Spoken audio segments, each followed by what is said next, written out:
नमस्कार, आप देख रहे हैं स्टार न्यूज में हूं आपके साथ अभिनव प्रताप सिंह शौर्य भैया।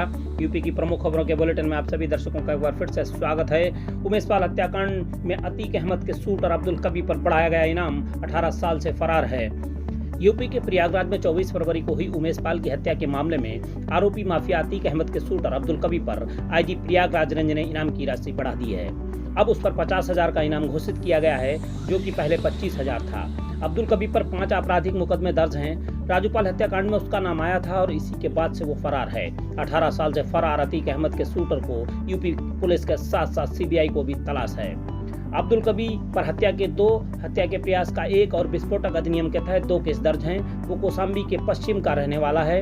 उमेश पाल हत्याकांड के बाद 3 मार्च को अब्दुल कबीर के मकान पर बुलडोजर भी चला था। ध्वस्तीकरण की कार्रवाई के दौरान अब्दुल कबीर घर से हथियार भी मिले थे।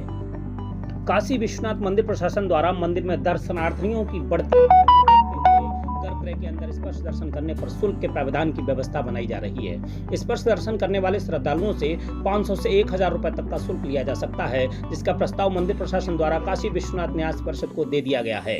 अब काशी विश्वनाथ न्यास परिषद इस पूरे प्रस्ताव पर मंथन करेगा और देखेगा कि जो श्रद्धालु पैसा नहीं दे सकते हैं, उन श्रद्धालुओं को कैसे स्पर्श दर्शन कराए जाएं। उसके बाद ये व्यवस्था जल्द ही लागू की जाएगी। काशी विश्वनाथ मंदिर न्यास के अध्यक्ष नागेंद्र पांडे का कहना है कि काशी विश्वनाथ मंदिर में बढ़ती हुई श्रद्धालुओं की संख्या को देखते हुए गर्मी के अंदर स्पर्श दर्शन करने वाले श्रद्धालुओं के लिए शुल्क के प्रावधान की व्यवस्था पर विचार किया जा रहा है। हालांकि अभी ये तय नहीं हो पाया है कि शुल्क लिया जाना है। लखनऊ में कांग्रेस ने महंगाई और बेरोजगारी के खिलाफ किया प्रदर्शन, योगी सरकार पर लगाए गंभीर आरोप। कांग्रेस की उत्तर प्रदेश इकाई के अध्यक्ष ब्रजलाल खाबरी के नेतृत्व में कांग्रेसियों ने सोमवार को लखनऊ में बढ़ती महंगाई, बेरोजगारी सहित अन्य मुद्दों के खिलाफ नारेबाजी और विरोध प्रदर्शन किया।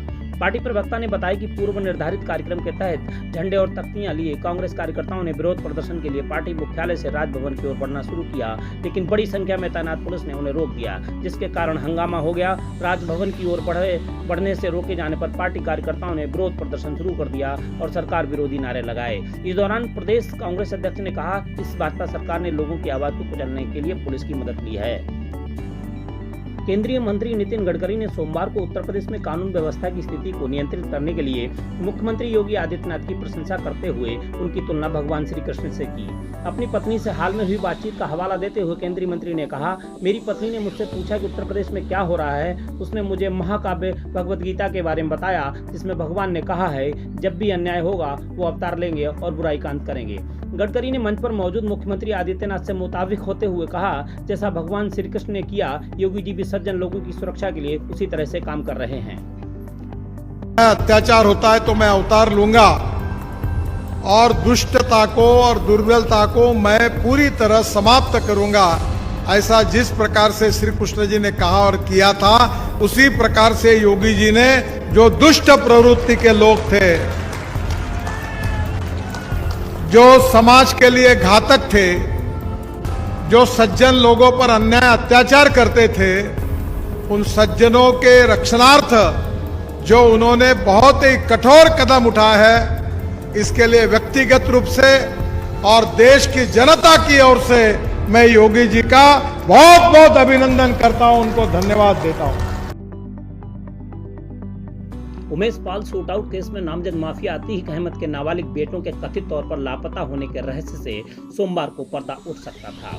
अतीक की पत्नी शाइस्ता परवीन की अर्जी पर प्रयागराज पुलिस आज सोमवार को अपनी रिपोर्ट कोर्ट में दाखिल करती। इस मामले की सुनवाई प्रयागराज के सीजीएम कोर्ट में शाम 4 बजे होनी थी, लेकिन सुनवाई को टाल दिया गया। प्रयागराज पुलिस को आज कोर्ट में बताना था कि अतीक अहमद के नाबालिग बेटे अहजम और ऐवान को कहां रखा गया है और वो किस बाल संरक्षण गृह में हैं। प्रयागराज पुलिस ने 4 मार्च को सीजीएम कोर्ट में कहा था कि अतीक अहमद के बेटे अहजम व ऐवान 2 मार्च को अपने घर के पास लापता स्थिति में मिले थे। नाबालिग होने की वजह से उन्हें बाल संरक्षण गृह में दाखिल करा दिया गया। इस पर शाइस्ता परवीन ने कोर्ट में अर्जी दाखिल कर आरोप लगाया था कि उनके बेटे बाल संरक्षण गृह में नहीं हैं।